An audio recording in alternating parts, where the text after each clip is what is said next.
الذي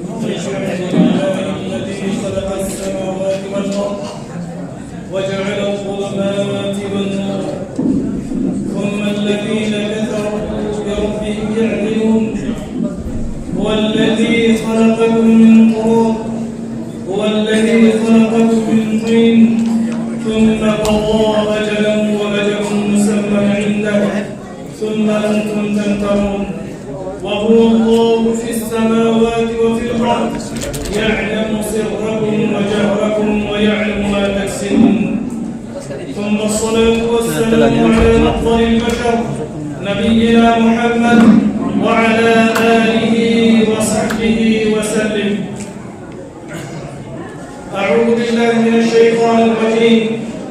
إنما كان قول المؤمنين إذا دعوا إلى الله ورسوله ليحكم بينهم أن يقولوا سمعنا وأطعنا وأولئك هم المفلحون.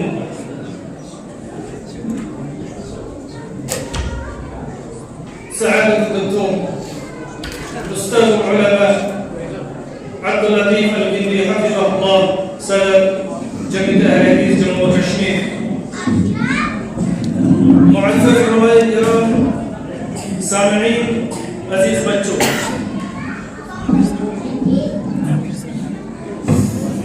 وقت بھی چونکہ مختصر ہے اور بات بھی ہم مختصر کرنے کی کوشش کریں گے.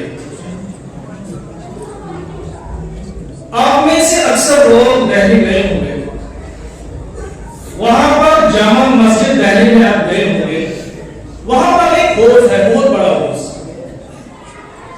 اس حوض کے پاس بیٹھے ہوئے اکابرین علماء میں سے شیخ اسماعیل یا علامہ شیخ اسماعیل شہید رحمت اللہ علیہ، وہ اپنے عزیزوں کو، اپنے شاگردوں کو درس دے دیتے. انشاءاللہ بات مختصر کرنے کی کوشش کریں گے، لیکن اس کے ساتھ ساتھ ہم بات کو سمجھنے کی کوشش کریں گے اور سمجھیں گے اس وقت جب ہم مکمل طور سے دھیان رکھیں گے. میں عرض کر رہا تھا شیخ اسماعیل شہید رحمت اللہ علیہ جب وہ اپنے استاد جو تھے شاگردوں کو درس دے رہے تھے، وہاں پر درس دے رہے تھے اور درس کے دوران مسجد کے ایک کمرے سے، جامع مسجد جو ہے، جامع مسجد کے ایک کمرے سے کچھ لوگ نکلے جو مجاورین تھے.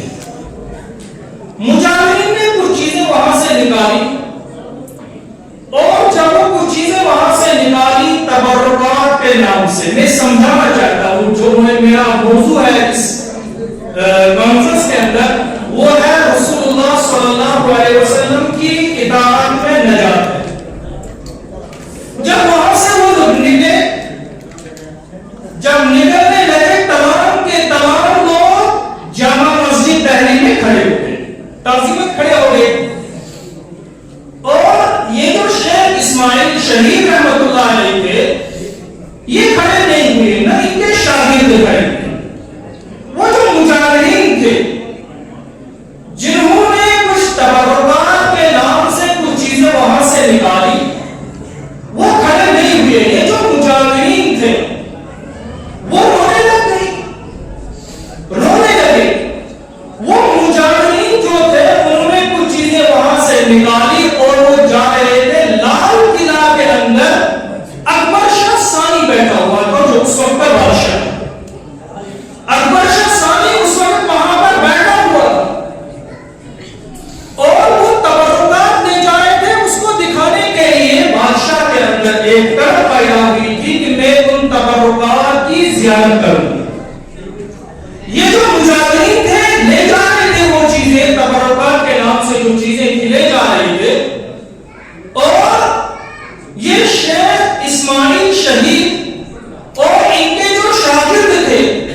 نے ان تبرکات کی بے حرمتی کی ہے. کیا بے حرمتی کی؟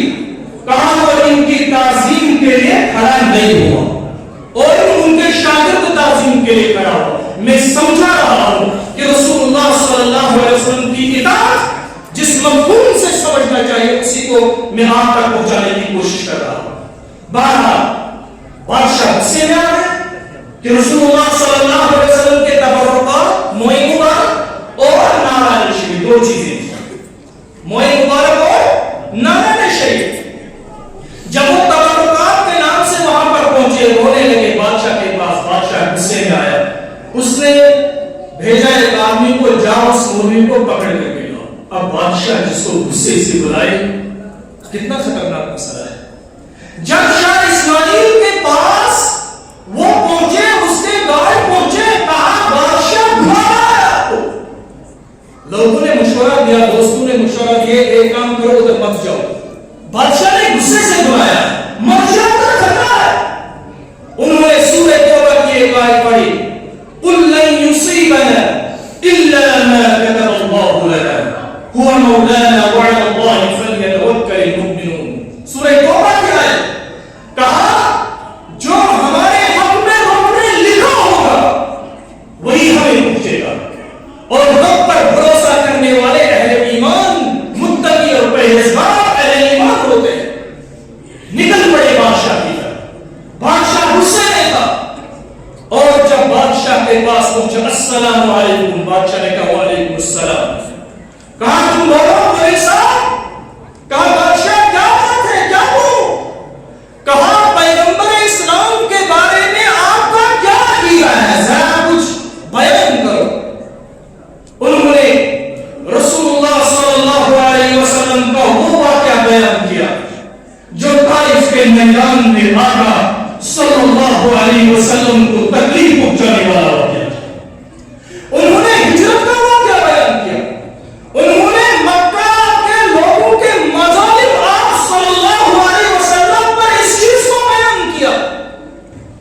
خود بھی رونے لگے. دیکھا بادشاہ بھی زار و قطار ہو رہا ہے ان واقعات کو سن کر کے. کہا اے مولوی صاحب لگ تو نہیں رہا ہے کہ آپ پیغمبر اسلام کے دشمن ہیں گستاخ ہیں لیکن پھر آپ وہ تبرکات جو نکالے گئے تھے آپ تعظیم کھڑے کیوں نہیں ہوئے تھے ان تبرکات کی تعظیم کیوں نہیں کی. انہوں نے جواب دیا عظیم جواب دیا. کہا بادشاہ میں آپ سے 3 سوال کرنا چاہتا ہوں. مجھے آپ ان 3 سوالوں میں مطمئن کیجیے میں ہر سزا بھگتنے کے لیے تیار ہوں. کہا کیا ہے. کہا سب سے پہلی بات کیا مکہ کے اندر موئے مبارک ہے مدینہ کے اندر موئے مبارک ہے نعرہ شریف ہے. کہا نہیں مکہ کے اندر ہے نہ مدینہ کے اندر ہے.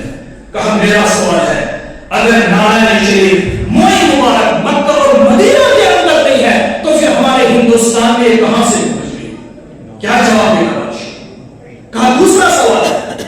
کہا اگر آپ کو ان چیزوں کی تعظیم تھی دل کے اندر بادشاہ سلامت پھر آپ کو ان کی زیارت کے لیے ان چیزوں کو یہاں نہیں بلانا چاہیے تھا. مدینہ کے اندر آپ کو ان کی زیارت کے لیے یہاں سے چل گئے ادھر ہی جانا تھا. حق کا پکا رہ گیا بادشاہ. کہا واقعی یہ تو گستاخی ہے. اگر زیارت کا شوق پیدا ہوا ادھر جانا تھا لیکن ان چیزوں کو یہاں بلانا تھا. کہا تیسری بات کہا یہ جو آپ رسول اللہ صلی اللہ علیہ وسلم کے بارے میں سن رہے تھے رو رہے تھے. کہا رونے سے کیا فائدہ. کہا کیوں. کہا بخاری شریف کے اندر کیا اس میں شک ہے. بادشاہ نے کہا نہیں کوئی شک نہیں ہے.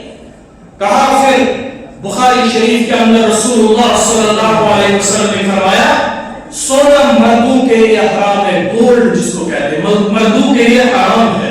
پھر آپ نے سونے کے کنگن کیسے پہن رکھے. کہا ہاں اگر بخاری کے اندر ایسا ہے بخاری لائن میں دکھایا گیا. کہا ہے مولوی تو کوئی عجیب باتیں بول رہا ہے. میرے دربار میں اتنے مولوی ہیں کبھی کسی نے اس چیز کے بارے میں کچھ نہیں بتایا. شاہ اسماعیل شہید رحمۃ اللہ علیہ فرمایا کہا ہے بادشاہ درباری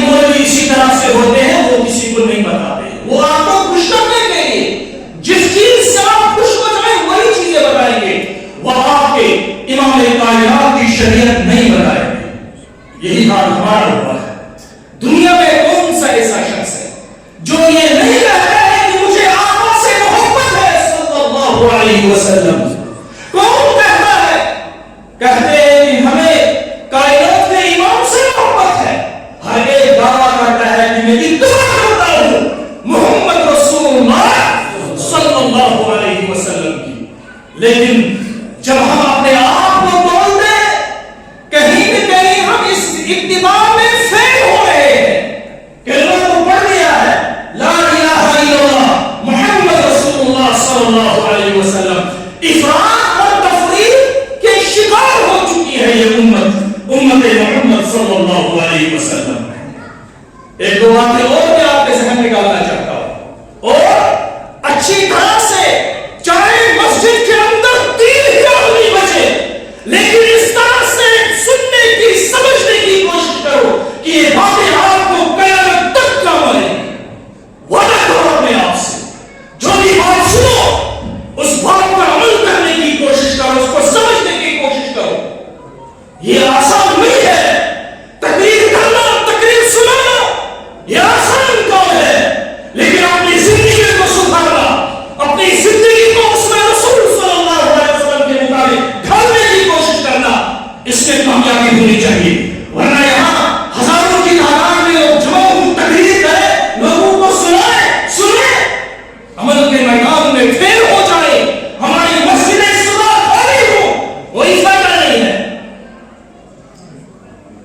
آپ نے ایک نام سنا ہوگا سعد بن معاذ رضی اللہ تعالی عنہ. سعد بن معاذ ایک آخری چیز بیان کرنا چاہتا ہوں. سعد بن معاذ رضی اللہ تعالی عنہ کتنی فضیلت والی صحابہ رسول رضی اللہ تعالی عنہ. جب ان کی موت ہوئی رسول اللہ صلی اللہ علیہ وسلم نے فرمایا اهتز عرش الرحمن بموت سعد. سعد بن معاذ کی موت سے رب کائنات کا عرش ڈوب گیا. چھوٹی بات نہیں ہے.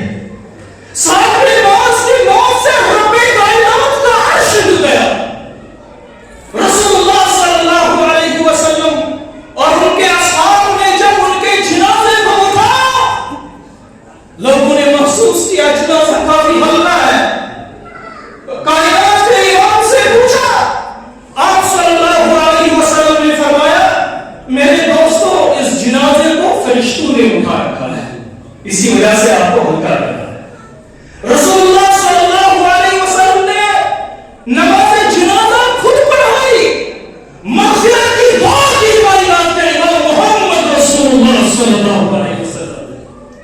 اور رسول اللہ صلی اللہ علیہ وسلم نے فرمایا سعد بن معاذ رضی اللہ تعالیٰ عنہ کے جنازے میں 70,000 فرشتوں نے شرکت کی.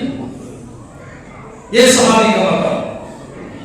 اور جب ان کا انتقال ہوتا ہے رسول اللہ صلی اللہ علیہ وسلم نے فرمایا فتحت لہ ابواب السماء, کہا آسمان کے دروازے ان کے روح کے کھول دیے گئے. سعد بن معاذ رضی اللہ تعالیٰ عنہ کے آسمان کے دروازے کھول دیے گئے ان کے روح پر جانے کے لیے. سبحان اللہ, اتنی فضیلت ہے. یاد رکھیے, ذہن میں یہ چیز رکھے, میں آگے جو بولنا چاہتا ہوں اس کو سمجھنے کی کوشش کرنی ہے. اس کے بعد جب رسول اللہ صلی اللہ علیہ وسلم نے ان کو دفنا دیا, قبر پر مٹی ڈال دی گئی. رسول اللہ صلی اللہ علیہ وسلم کا جو چہرے انور تھا اس کا رنگ تبدیل ہو گیا. صحابہ نے محسوس کیا کہ آپ صلی اللہ علیہ وسلم کے چہرے کا رنگ تبدیل ہو گیا. آپ نے سبحان اللہ 2 مرتبہ کہا, اللہ اکبر 2 مرتبہ کہا. صحابہ نے فرمایا یا رسول اللہ صلی اللہ علیہ وسلم آپ نے کیوں اس طرح کی کیفیت بنائی؟ پہلے سبحان اللہ کہا, اس کے بعد اللہ اکبر کہا. میرے دوستو یہ قبر سعد بن معاذ رضی اللہ تعالیٰ عنہ کے لیے تنگ ہو گئی. سعد بن معاذ رضی اللہ تعالیٰ عنہ کو قبر نے دبوچ لیا تھا. اور یاد رکھو مسلمانوں, اس قبر کے دبوچ سے, اس کی تنگی سے ہمیں بھی گزرنا ہے. ایک دن ضرور آئے گا, کیونکہ فرمایا کائنات کے امام نے لو نجا من ضامة القبر احد لنجا سعد بن معاذ. اگر قبر کے بوجھ سے کوئی بچ جاتا تو سعد بن معاذ رضی اللہ تعالیٰ عنہ بچ جاتے، لیکن سعد نہیں بچے. اور یہ ہم سنتے ہیں اور یہ ہمیں معلوم ہے کہ قبر میں دو فرشتے آئیں گے. یہ آخر کو معلوم ہے، ایک کا نام کیا ہوگا؟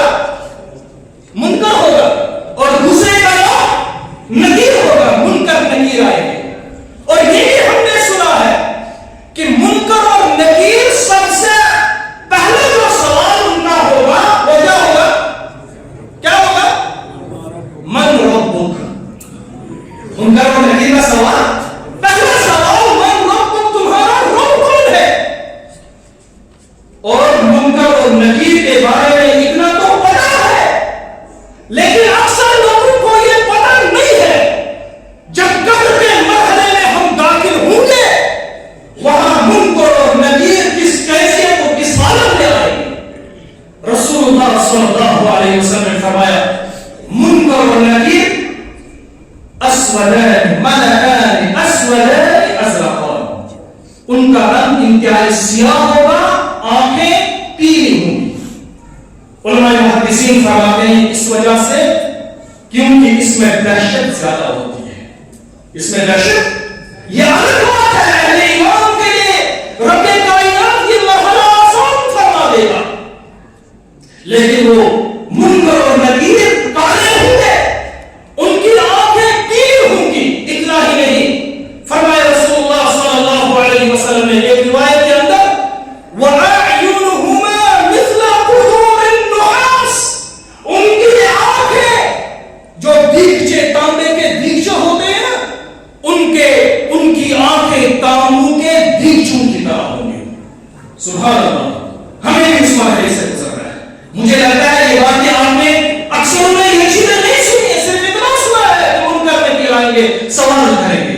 ان کی یہ کیفیت ہوگی اور ان کے دعوت کیسے ہوں گے.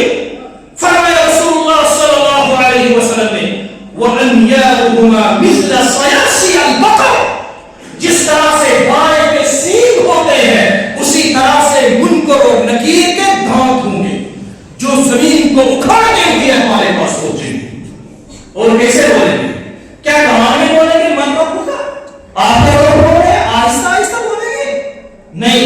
فرمایا رسول اللہ صلی اللہ علیہ وسلم نے وَأَصْوَاتُهُمَا مِثْلَ الرَّعْدِ، ان کی آواز بجلی کی کڑک کی طرح ہوگی. اس صورت میں پوچھیں گے من ربک، تمہارا رب کون ہے؟ یہ ہے منکر اور نکیر کی حالت. میں سمجھانا چاہتا ہوں کہ اتباع رسول میں کلمہ گو مسلمان کہاں کہاں پھسل گئی. کچھ اشارے میں کرنا چاہتا ہوں، آپ ذہن میں یہ رکھیں. سعد بن معاذ رضی اللہ تعالیٰ عنہ کا ذکر اور ذہن میں یہ پوائنٹ رکھیں کہ منکر اور نکیر کس حالت میں ہمارے پاس پہنچیں گے. اور آخری بات سمجھنے کی کوشش کی. آپ نے ایک نام سنا ہے بار بار، شیخ عبد القادر جیلانی رحمت اللہ علیہ. سب کو رحمت اللہ علیہ. علماء اکابرین میں سے، امت اسلام کے علماء میں سے ایک بہت بڑے عالم. اور یہ ہمارا عقیدہ ہے کہ اللہ کے جو اولیاء ہے ان کے ساتھ دشمنی کرنا رب کائنات کے ساتھ دشمنی کرنا ہے. رب فرماتا ہے فقد آذنتہ بالحرب، جس نے میرے کسی ولی کے ساتھ دشمنی کی اس کے ساتھ میں اعلان جنگ کرتا ہوں. یہ کس نے کہا؟ یہ کائنات کے امام رسول اللہ صلی اللہ علیہ وسلم نے فرمایا. لیکن جب ان کے پیروکار، ان کے مرید جنہوں نے اس امام کی توہین کی، شریعت کی توہین کی، شریعت کے نام پر، الہ کے نام پر، آپ سن لیجئے میں نے کہا ایک آخری بات ہے جس کو سمجھنے کے لیے ہم کوشش کریں گے. ایک مرید نے کہا شیخ عبد القادر جیلانی رحمت اللہ علیہ، جنہوں نے دین کے تعلق سے اتنی خدمات انجام دی، قیامت تک ان کا احسان ہمارے اوپر ہے. شیخ عبد القادر جیلانی رحمت اللہ علیہ. لیکن ایک مرید نے کیا کہا؟ مرید نے کہا کہ جب شیخ عبد القادر جیلانی رحمت اللہ علیہ کی وفات ہوئی اور اس کے بعد کہا کہ شیخ عبد القادر جیلانی رحمۃ اللہ علیہ مجھ میں خواب میں آئے، مجھے کچھ بتایا، خواب میں آئے، اب خواب کی دنیا میں پوچھا، خواب میں آئے دین کے نام پر اور مجھے بتایا، کیا بتایا وہ آگے ہم سنتے ہیں اور انشاءاللہ یہ آخری بات ہے جگہ ہم قائم نہیں ہے. کیا بتایا؟ بتایا یہ کہ شیخ عبد القادر جیلانی رحمت اللہ علیہ جب وہ قبر کے اندر دفن ہوئی، بات کو سمجھنے کی کوشش کرنا، بات کو بدل کر مت بولو کیونکہ یہ سمجھنے کے لیے بات کر رہا ہوں. شیخ عبد القادر جیلانی رحمت اللہ علیہ جب وہ قبر کے مرحلے میں داخل ہوئے، منکر و نکیر آگے سوال کرنے کے لیے، کیونکہ ہر ایک کے پاس آئے گی. جیسے ہی منکر اور نکیر آئے، منکر اور نکیر نے کہا من ربک، تمہارا رب کون ہے؟ شیخ عبد القادر جیلانی رحمۃ اللہ علیہ انہوں نے بتایا کہ اس طرح سے سوال کرنا لائق اور مناسب نہیں ہے. کہا کیوں؟ کہا سب سے پہلے سلام و دعا کرنی چاہیے. ٹھیک ہے، منکر اور نکیر نے سب سے پہلے پھر سلام و دعا کی، السلام علیکم وعلیکم السلام ورحمۃ اللہ. لیکن سلام کرتے کرتے جب مصافحہ کیا، انہوں نے ان کا ہاتھ پکڑ لیا. ہاتھ پکڑنے کے بعد کہا اب مجھے پہلے میرے سوال کا جواب دو، پھر میں بعد میں آپ کے سوال کا جواب دوں گا. کہا کیا ہے سوال؟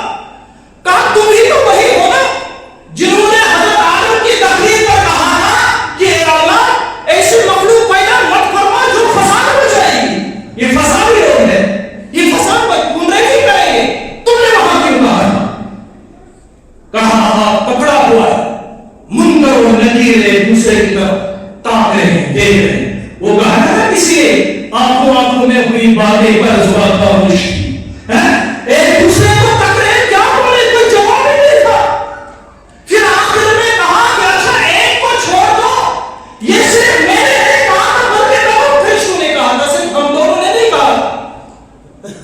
بچہ جب ایگزام میں فیل ہوتا ہے یا اس کے مارکس کسی سبجیکٹ میں کم آتے ہیں، جیسے اگر ایگزامینیشن میں یا کسی طرح سے سائنس میں یا میتھمیٹکس میں اس کے بچے کے نمبرات کم آئے، وہ کیا کہتا ہے؟ پاپا زیادہ مجھے ڈانٹو. کیوں؟ کیونکہ سارے میرے نمبر کم آئے، یہ سارے ایک ساتھ، اس نے اب تک سلیبس ڈالا تھا، صرف میں ہی مجرم نہیں، اس سارے نے یہ کیا، تاکہ اس طرح سے غصہ ٹھنڈا ہو جائے. بہرحال جب وہ چلے گئے اور وہاں پر فرشتوں سے کہا کہ کیا کہا؟ کہاں دھندا فساد ہو گیا، کہاں دھندا فساد ہو گیا؟ وہ قبر میں دھندا فساد ہو گیا. کیا دھندا فساد؟ اس نے جو ایک پکڑ کر رکھا ہے منجل سے چھوٹا وہاں سے اور بول رہا ہے کہ سب کو یہ رہا اور انہوں نے آدم علیہ السلام کی تحریر پر اعتراض کیوں کیا تھا. اس کے بعد تمام فرشتوں کے پاس جب گیا، فرشتے تمام کے تمام گئے رب ذوالجلال کے پاس، کہا قبر میں ایسا ایسا آج مسئلہ پیش آیا ہے. اللہ رب العالمین نے ان کو کہا تم ایک کام کرو، جاؤ یہ میرا ولی ہے، اس ولی سے معافی مانگو. اور تمام کے تمام فرشتے معافی مانگنے آئے، قبر میں معافی مانگنے آئے. سمجھنے کی کوشش کیجیے، یہاں سے رب ذوالجلال نے اشارہ کیا کہ ان فرشتوں کو معاف کر دینا. انہیں سفارش کرنے والے رب ذوالجلال ہے کہ ان فرشتوں کو معاف کر دینا. جب وہ فرشتے وہاں پر پہنچے، کہا میں معاف کروں گا، لیکن آئے ہو میں آپ سے ایک چیز معاف کروانا چاہتا ہوں، وہ یہ کہ میرے کسی بھی مرید کو نہ منکر اور نکیر سوال پوچھیں گے اور ان کو کسی عذاب میں مبتلا کیا جائے. پھر اللہ تعالیٰ نے ان کے ساتھ یہ وعدہ کیا ہے، تب جا کر کے وہ منکر اور نکیر وہاں سے چھوٹے.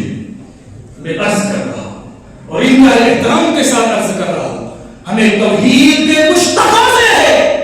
اگر ہم اپنے قول کے ذریعے سے، فعل کے ذریعے سے علماء کرام کی توہین کریں گے، یہ توحید ہے، اسلام ہے، اتباع ہے. اگر ہم فلاح چاہتے ہیں، اگر ہم کامیابی چاہتے ہیں، تو پھر اس حساب سے، اس اعتبار سے جو منہج، جو طریقہ، جو اتباع کا طریقہ صحابہ کرام رضوان اللہ علیہم اجمعین نے بتایا تھا، اسی منہج پر چلنا ہوگا اگر ہم کامیاب ہوں گے. وہ محمد صلی اللہ علیہ وسلم جن کے بارے میں حسن بن ثابت نے کہا تھا وَضَمَّ الْإِلَهُ اسْمَ النَّبِيِّ إِلَى اسْمِهِ وَضَمَّ الْإِلَهُ اسْمَ النَّبِيِّ إِلَى اسْمِهِ المؤذن اشهد. فرمایا وہ رسول اللہ صلی اللہ علیہ وسلم ان کا مقام اور مرتبہ اتنا ہے، اللہ رب العالمین نے اپنے نام کے ساتھ محمد کا نام ملایا ہے. جب اذان کہتا ہے، مؤذن کہتا ہے اشہد ان لا الہ الا اللہ، اسی کے ساتھ ساتھ واشہد ان محمدا رسول اللہ کہتا ہے. اور اسی طرح سے فرمایا وشق له من اسمه ليجله فذو العرش محمود وهذا محمد. فرمایا رسول اللہ صلی اللہ علیہ وسلم کا وہ مقام اور مرتبہ اللہ رب العالمین نے اپنے ہی نام سے محمد کا نام نکالا. فذو العرش محمود، اللہ رب العالمین عرش والا محمود ہے، وهذا محمد، اور فرش والا پیغمبر علیہ السلام محمد ہے صلی اللہ علیہ وسلم. فأمسى سراجا مستنيرا وهاديا، رسول اللہ صلی اللہ علیہ وسلم ہدایت کے روشن چاند بن گئے. يلوح كما لاح الصقيل المهند، اور اس طرح سے چمکتے ہیں رسول اللہ صلی اللہ علیہ وسلم جس طرح سے ہندوستان کی لوہے کی بنی ہوئی تلوار چمکتی ہے. عرب کے اندر ہندوستان کا لوہا کافی مشہور تھا، وہ چمکنے میں بھی مشہور تھا، اس کی چمک زیادہ ہوتی تھی اور وہ لوہا کافی مضبوط تھا. اور عرب کے اندر جو ہندوستانی لوہے کی بنی ہوئی تلوار اٹھاتا تھا وہ بہادر مانا جاتا تھا. وہ تلوار دشمن کے وار سے ٹوٹتی نہیں تھی، اسی وجہ سے کہا یلوح کما لاح الصقیل المهند، اس طرح سے چمکتا ہے رسول اللہ صلی اللہ علیہ وسلم کی شان کما لاح الصقیل المهند، جس طرح سے ہندوستانی تلوار اٹھانے والا چمکتا ہے. اللہ رب العالمین سے ہم دعا کرتے ہیں کہ ہر عالم اس ہدایت کو ترقی دی، ہدایت